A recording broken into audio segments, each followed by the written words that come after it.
Hello everyone, welcome back to my channel that is political Pathshala. और आज से हम पीवाईक्यू सीरीज स्टार्ट कर रहे हैं।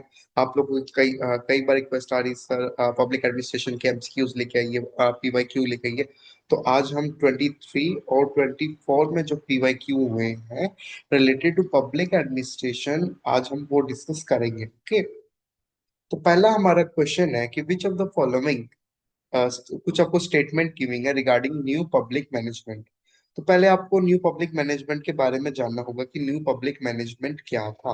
न्यू पब्लिक मैनेजमेंट क्या था कि आपको न्यू पब्लिक मैनेजमेंट में क्या करना है कि अब आपको जो प्राइवेट मैनेजमेंट है, जो प्राइवेट मैनेजमेंट जैसे काम करता है, प्राइवेट मैनेजमेंट के फीचर्स आपको पब्लिक मैनेजमेंट में लेके आनी है। जैसे क्लाइंट ओरिएंट ओरिएंट ओके, आपको यहाँ पे क्या करना है, फास्ट सर्विस। मींस जो हमारे प्राइवेट मैनेजमेंट में फीचर होते हैं, प्राइवेट मैनेजमेंट में क्या होता है, वो क्लाइंट ओरिएंटेड होते हैं, उनकी सर्विस फास्ट होती है, वो प्रॉफिट ओरिएंटेड होती है। ओके, तो मींस न्यू पब्लिक मैनेजमेंट में हमें क्या रीजन, क्या जो रीजन था कि उसको आने का, तो यही था कि जो न्यू पब्लिक मैनेजमेंट है इसमें हमें जो प्राइवेट के फीचर्स हैं उन चीजों को इंट्रोड्यूस करना है गवर्नमेंट में। ओके, ये है तो पब्लिक सेक्टर। पब्लिक सेक्टर कौन डिनोट करता है? जो गवर्नमेंट करती है, ठीक है, गवर्नमेंट। ओके, गवर्नमेंट के कंट्रोल में होता है, like hospitals. Okay, bank, bank तो नहीं, पर हॉस्पिटल्स, और हॉस्पिटल्स होते हैं जो पब्लिक सेक्टर वो होता है जो गवर्नमेंट के अंडर पे कंट्रोल होता है। तो यहाँ पे न्यू पब्लिक मैनेजमेंट इसलिए लाया गया क्योंकि जो पब्लिक मैनेजमेंट था उसमें बहुत सारी प्रॉब्लम देखी जा रही थी, जैसे रेड टेपिज्म। रेपिटिज्म मीन्स कि जो आपका डिसीजन है वो डिले हो रहा है, ठीक है, means it is taking a lot of time to resolve any issues. Okay, क्या होता है, जैसे आप कोई भी सरकारी दफ्तर में जाते हैं तो क्या होता है कि जब वहाँ पे क्या होता है कि रेपिटिज्म होता है, मतलब एक फाइल को दूसरे टेबल पे पास करते रहते हैं कि आप इसके पास जाइए, इसके पास जाइए, इसके पास जाइए। यहाँ पे क्या, जो सर्विस थी उनकी सर्विस भी अच्छी नहीं थी, सर्विस इन द सेंस की डिले सर्विस। बहुत सारी प्रॉब्लम देखी गई जिसकी वजह से हमने क्या लाना पड़ा, न्यू पब्लिक मैनेजमेंट लाना पड़ा, जिसमें हम फीचर्स क्या लाएंगे, प्राइवेट ऑर्गेनाइजेशन के, जो प्राइवेट ऑर्गेनाइजेशन प्राइवेट मैनेजमेंट करते हैं उनके फीचर हम लाएंगे। इसमें आपको क्या करना है, इसमें इनकरेक्ट स्टेटमेंट देखनी है। तो new public management aggressive result oriented objective focus, this focus on public administration for marginal angle. आपको इसमें से इनकरेक्ट स्टेटमेंट बतानी है। New public management believe in the separation for steering from rowing, and new public management ability like raw bureaucrats power industrialization, internalization and clusterization. The answer will be D. D is incorrect statement here. जो new public management है वो relevance, relevance पे बात करता है, values पे बात करता है, मूल्य पे बात करता है, चेंजेस पे बात करता है, सोशल इक्वलिटी लाना चाह रहा है।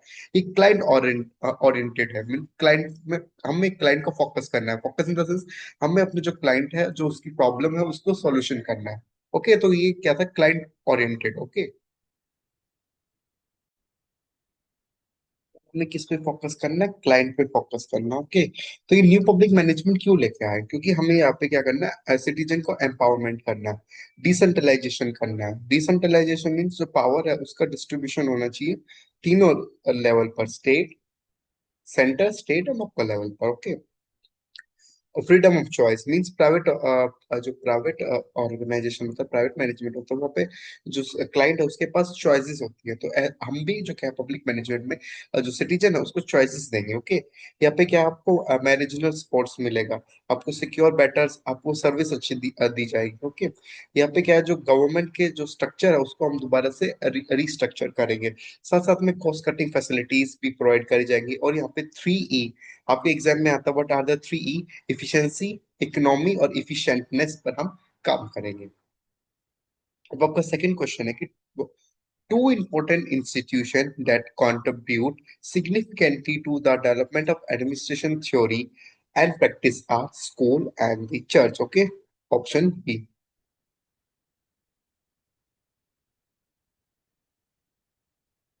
School and the NGO, not church. Okay,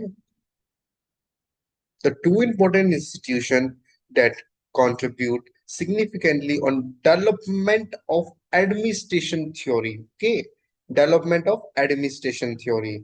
तो there will be answer B a not B. Okay, means जो डेवलपमेंट ऑफ एडमिनिस्ट्रेटिव थ्योरी, जो after the third after sorry after the decolonization, after the second world war, और after the when the era begin of decolonization, जब decolonization हुआ, जब जो third world countries थी वो colony से फ्री हुई, तो वहां का हमें क्या देखना था कि वहां का जो प्रशासन है वो कैसे डेवलप होगा। तो वहां पर जो थ्योरीज आपको स्कूल आंसर होती है, सेकंड बी इज करेक्ट। अब आपका थर्ड क्वेश्चन है कि according to Chester Barnard in